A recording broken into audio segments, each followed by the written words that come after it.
But you and that production were able to take 18 jokes away out of the program so that people not seeing the live feed wouldn't see it. So if you could do that for them, why didn't this happen? And I suspect it is the same reason. People wanted ratings. People wanted controversy. And now you have it. Yo, what's up? This bruh man from the fifth floor. And you tuned in to Forgotten Kings TV. Yesterday, Kevin Hart stopped past the Breakfast Club to address the controversy behind the Kevin Hart roast on Netflix.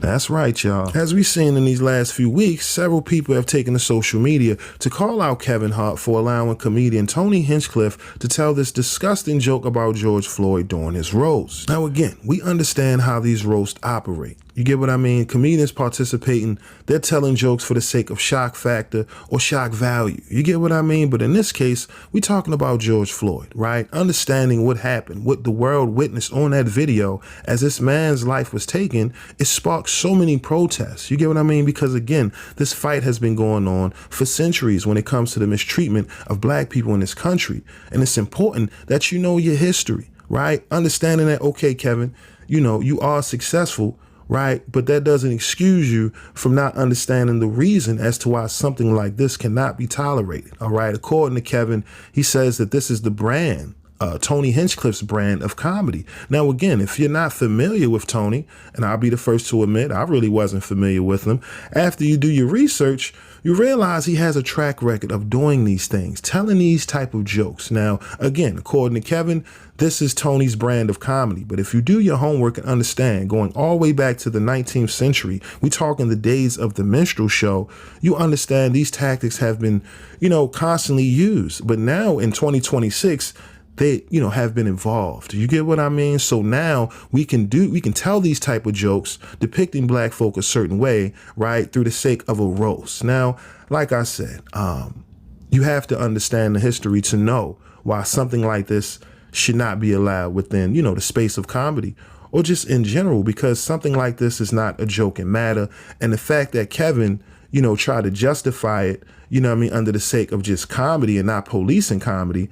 Listen, man, he dropped the ball massively, right? Immediately in the comment section, several people called out Kevin Hart, you know, for tap dancing and acting as if he doesn't understand why this is serious and why so many people stood on cold by calling out Tony Hinchcliffe and this joke. Now, for the record, it was reported that several jokes were removed from the roast. However, the George Floyd joke remained. Now, moments ago, D.L. Hughley, he took to IG to respond to Kevin Hart justifying what Tony Hinchcliffe did at the roast.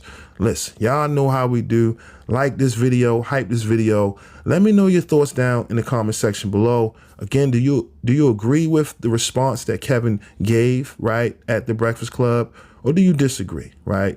Do you think people are valid in calling out Kevin Hart for allowing, essentially normalizing this type of behavior within our space? You know what I mean? When it comes to comedy, because again, you know, people are not wrong for calling something like this out, right? Because we don't want to allow, or should I say normalize this type of behavior, considering that we're still fighting a system that pretends like they don't understand what they've been doing for the past century plus. So again, y'all let me know your thoughts. I'm done with the yapping. Make sure to like the video, hype the video, and yeah, let's play the clip.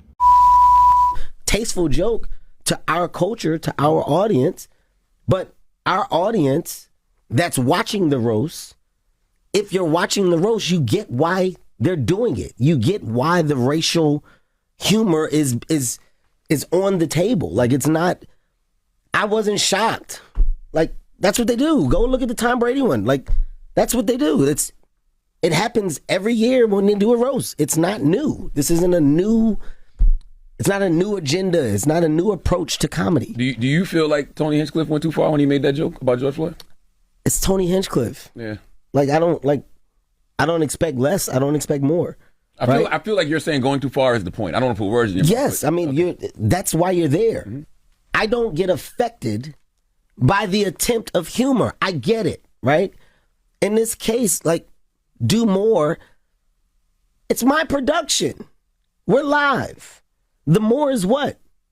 Like, what is it that you expect me? You want me to take a live production and stand up and and fight Tony or have a reaction. Like, Tony told a joke. It wasn't a tasteful joke to us. We didn't like it. Okay. Hey, man, fuck that joke. We move on. I don't understand why we stand on a hill and it becomes like this big thing of like, oh, man, they do this and they're attacking the culture.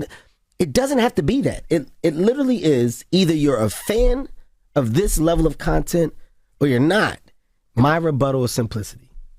Remove me from it. I didn't say it. If you are upset that the night went on, that's a different conversation. It's nothing I can do. It's a production. It's a live production. I'm not compromising the live production for a reaction of what? What do you want me to do? I'm going to drag him off? You want me to fight afterwards? You want me to turn it into like what? That's not what I agreed to do. That's not the job at hand. The job at hand was to produce a successful roast, which I did. Of course, that was Tupac, I Ain't Mad at You. So, of course, Kevin Hart appears on another show, still explaining what went on with the roast. And I guess at one point, he apparently says that some fans are blaming him for the Tony Hinchcliffe joke. I think it's ridiculous to blame a man for a joke he didn't tell. I also think that, and I've said before, I don't think that comedians should apologize for jokes. I think that that is a artistic expression, and I think, like I said before, that every single joke has a victim.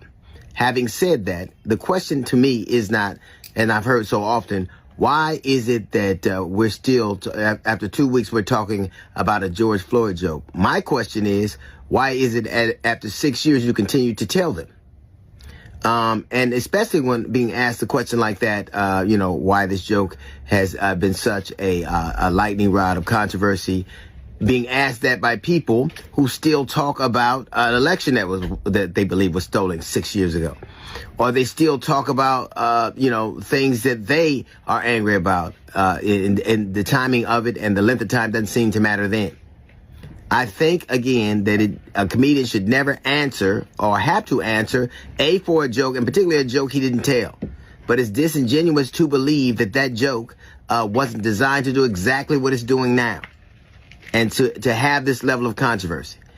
I think that if you could ask the question, why after all this time we're still talking about that joke, about a joke about George Floyd, it is a fair question to ask, why after all this time are you still telling it? Because I think the reason it is told and the reason that people are continue to be angry about it are one and the same.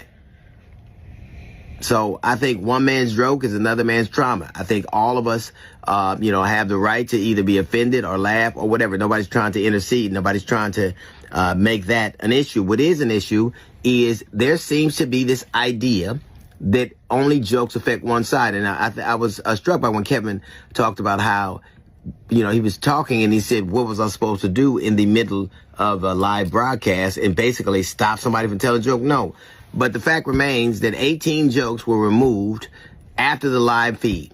18 of them were removed, including one that was told about Melania Trump.